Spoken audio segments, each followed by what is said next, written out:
Olá, tudo bem? Sou Alfredo Oliva, sou professor universitário e hoje eu quero falar mais uma vez sobre Byung-Chul Han. Na verdade eu quero começar uma nova série, né?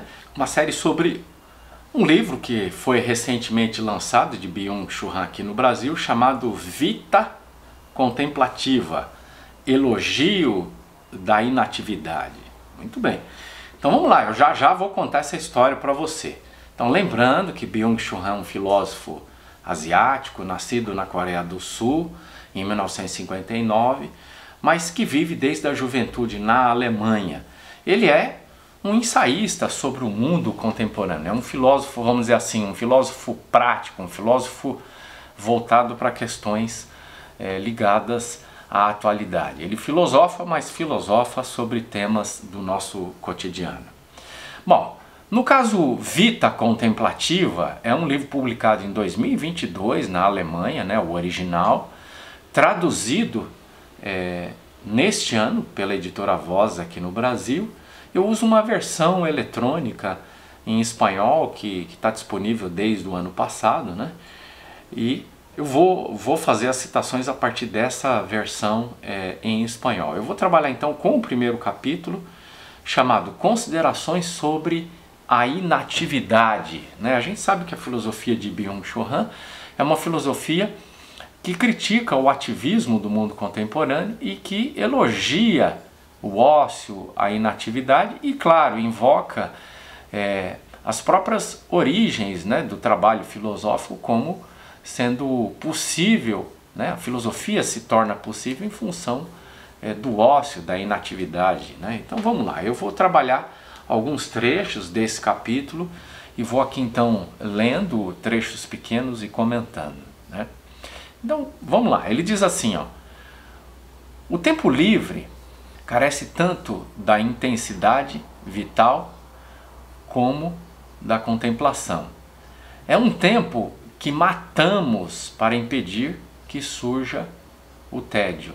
Não é um tempo realmente livre, vivo, mas um tempo morto. É interessante, ele tá aqui assinalando para a dificuldade que nós encontramos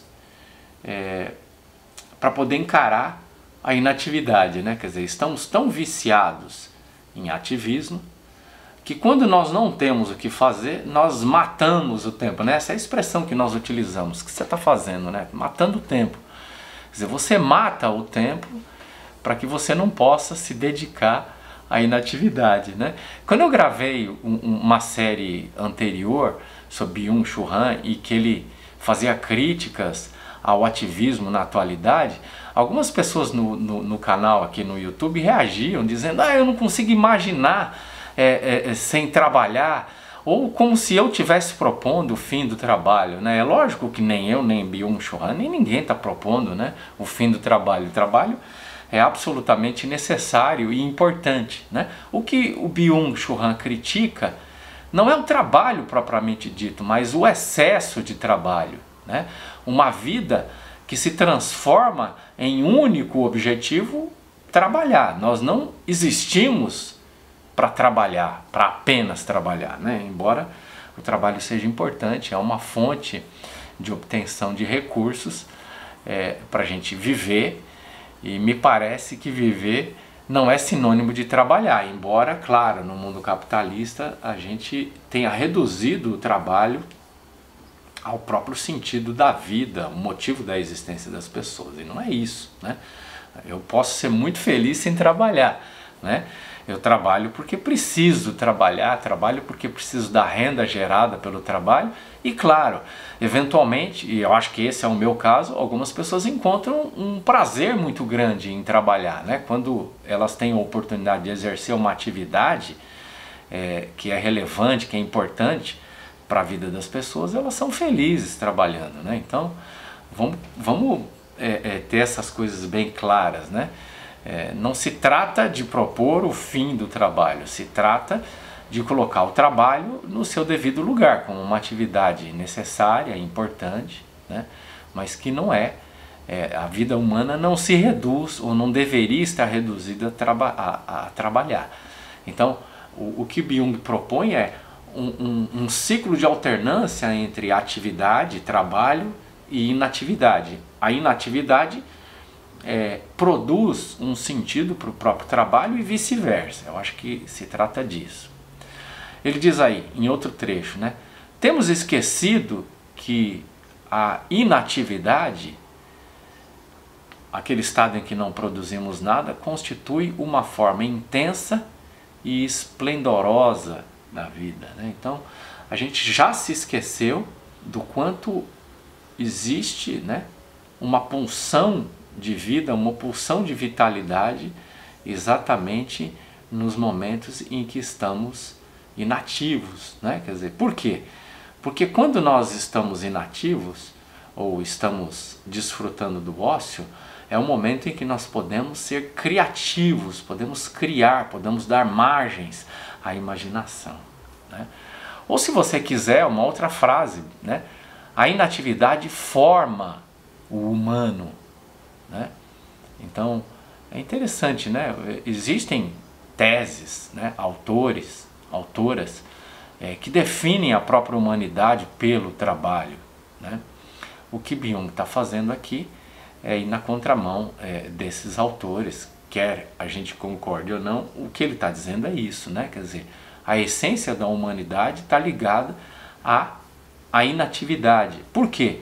Porque no estado de inatividade nós criamos, né? Então há uma produtividade, não a produtividade capitalista, há uma produtividade de criatividade no estado de inatividade. E ele diz assim, ó, o fim último dos esforços humanos é a inatividade, né? Vamos pensar, por exemplo, que mesmo no mundo capitalista as pessoas trabalham várias décadas e elas, em tese, se sentem realizadas quando elas conseguem se aposentar, quer dizer, quando elas trabalharam o suficiente para gerar renda sem precisar trabalhar. Ou, se a gente quiser falar uma outra linguagem típica do próprio mundo capitalista, né? Qual é o objetivo, por exemplo, de você investir dinheiro, né, no mercado financeiro? Gerar uma renda passiva. O que é uma renda passiva? É quando o seu dinheiro gera renda suficiente para que você não precise trabalhar, né? Quer dizer, você tem uma quantidade de recursos, aplica esses recursos e esses recursos geram um rendimento que permite que você não trabalhe mais, né? Claro que você precisa, durante um tempo bastante razoável, depositar uma quantidade bastante razoável para que se chegue nesse estado. De qualquer forma, o grande lance é que você ganhe sem precisar trabalhar. E as pessoas ficam felizes quando encontram esse estado. Então, me parece que isso legitima, ou isso é coerente com aquilo que o Byung-Chul Han está dizendo aqui, né? O fim último dos esforços humanos é a inatividade. Quer dizer, o fim último é que a gente possa ter renda, seja através da aposentadoria ou através dos nossos investimentos financeiros, chegar a um estado em que nós temos renda, sem precisar trabalhar. E isso é inatividade. Inatividade é o que vai gerar criatividade, é o que vai gerar prazer, é o que vai gerar alegria de estar vivo. E ele diz aí, em outro trecho então, a origem da cultura não é a guerra, mas a festa. Não é a arma, mas o adorno. É interessante, ele está dizendo, qual é o fim, né? Qual é a origem da cultura? Como é que uma cultura é gerada? Ela é gerada no estado de ócio, no estado de festividade, né? Quando as pessoas param para celebrar, elas conversam, elas criam, a vida pulsa, né? Então, não é na guerra que a vida pulsa, não é no trabalho que a vida pulsa, é na festa, na celebração. Isso aqui é uma visão tipicamente judaico-cristã, né? É bom que a gente se lembre bem disso, né? O livro do Gênesis diz que Deus é o criador de todas as coisas, mas que Deus interrompe o ciclo de trabalho, de criação de tudo aquilo que existe para descansar, né? Isso é chamado em hebraico de Shabá, né? E a gente vai ver logo em seguida que o Byung vai mencionar o Shabá. O que é o Shabá? O descanso, né? É claro que o descanso só faz sentido quando ele interrompe um ciclo de trabalho, né? Então, Me parece que o que Byung está propondo não é o fim do trabalho, ele não está criticando o trabalho, ele está criticando o excesso de trabalho, ou ele está criticando a continuidade do trabalho, quer dizer, o trabalho que não é interrompido por um ciclo de celebração, né? Seja de celebração de caráter religioso, seja de celebração de caráter laico. De qualquer forma é necessário descansar. E quando a gente para descansar, a gente celebra, a gente se diverte, né? A gente brinca. Ele diz assim, ó, então, ilustrando aquilo que eu acabei de falar, ele diz: a inatividade e a suspensão da economia são essenciais para a festa do Shabá, né? Aqui a palavra é uma transliteração do termo hebraico, né? Que é o descanso, a celebração, que tem, segundo a narrativa do Gênesis, Deus como autor, né? Mas que também a gente vai ver o desdobramento disso e vai dizer que todo ser humano também deve descansar porque Deus descansou, né? Então, o sentido do trabalho é reconhecido quando a gente não trabalha, né? Quer dizer, por que a gente trabalha? A gente trabalha para não precisar trabalhar em algum momento, seja enquanto estamos ativos na vida, no trabalho, interrompemos, né? Um ciclo de trabalho é interrompido por um ciclo de descanso, ou o fim do trabalho definitivo no fim da vida, vamos dizer assim, ou nos últimos anos de vida, quando estamos aposentados, ou quando geramos renda passiva através dos nossos investimentos durante a nossa vida. De qualquer forma, o que dá sentido para a vida é o Shabá, essa celebração, né, que ocorre, né, esse momento em que nós desfrutamos da vida. Ele diz assim: o cerimonial da inatividade é: fazemos, mas para nada. Este para nada, esta liberdade que diz respeito à finalidade e à utilidade, é a essência da inatividade e é a fórmula fundamental da felicidade, né? As pessoas falam tanto na internet da fórmula da felicidade. Qual é a fórmula da felicidade, né? No meu modo de ver, há duas fórmulas de felicidade. A primeira é: se você precisa trabalhar, seria uma grande fórmula da felicidade que você pudesse trabalhar em algo que seja prazeroso para você, né? Quer dizer, algo que de fato seja uma fonte de alegria, de prazer, de satisfação, um trabalho no qual você é reconhecido por seus pares, por aquilo que você faz, e você também se realiza exercendo a sua atividade. Eu estou falando isso sem nenhum elitismo, eu tenho consciência de que a maior parte das pessoas não tem a oportunidade de fazer isso. E é claro que é por isso que há muitas pessoas infelizes na atualidade.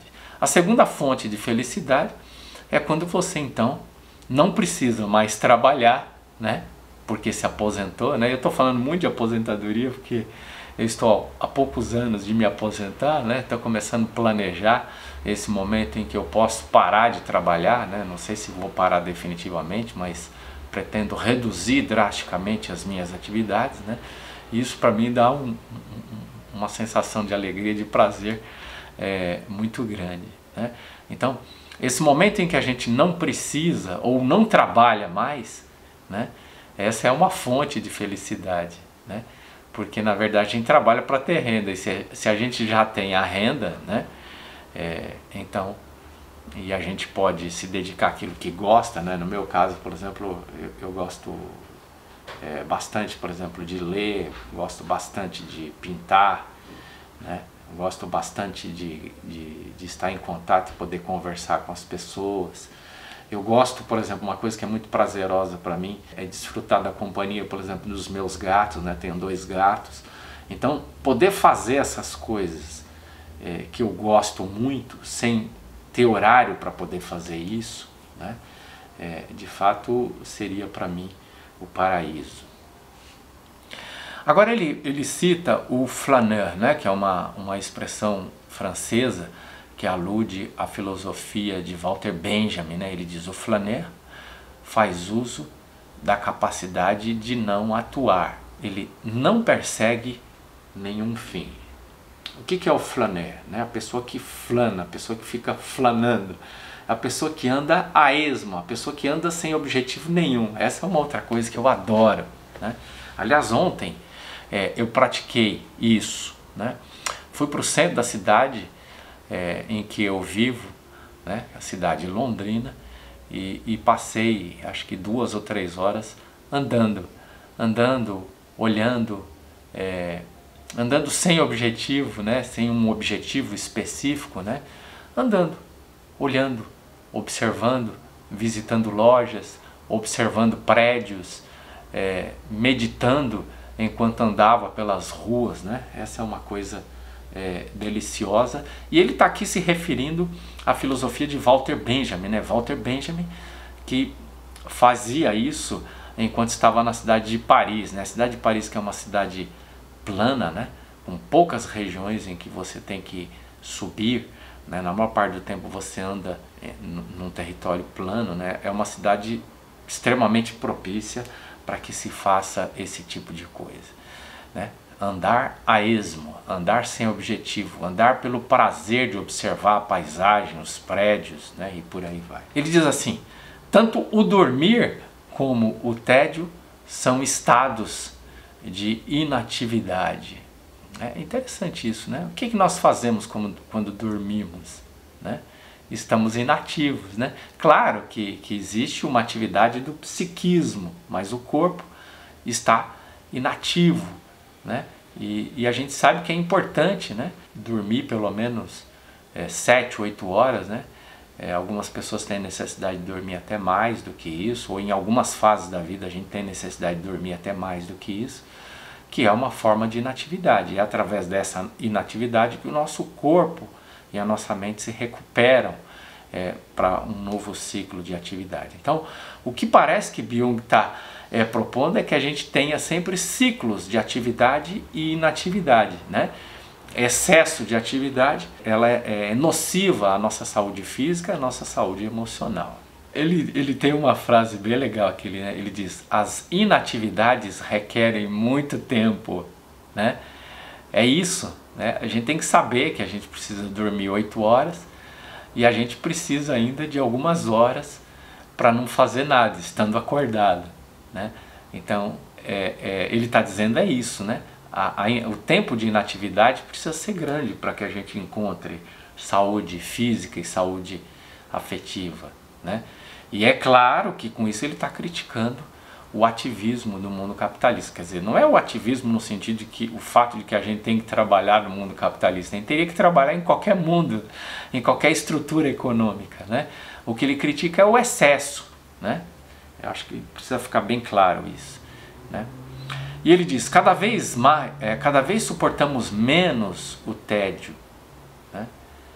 E a raiz disso é que estamos perdendo a capacidade de ter experiências, né? Quer dizer, como é que você experimenta a si mesmo, né? Como é que você entra em contato consigo mesmo? Como é que você entra em contato com a sua própria companhia? Como é que você olha para dentro de si? Como é que você entra num estado de introspecção? É absolutamente necessário que você esteja desfrutando de um ócio para isso, né? Por isso que é muito importante ter esse tempo de descanso. Bom, isso aí para a gente começar esse livro maravilhoso, né, chamado Vita Contemplativa, né, que vai falar da contemplação, do ócio, do descanso como sendo atividades extremamente importantes para a nossa saúde, para a nossa vida, né? Nós vamos ainda esmiuçar esse livro, há tantas outras coisas para a gente poder falar, mas essa é uma outra história que eu vou contar num outro vídeo. Um abraço e até lá!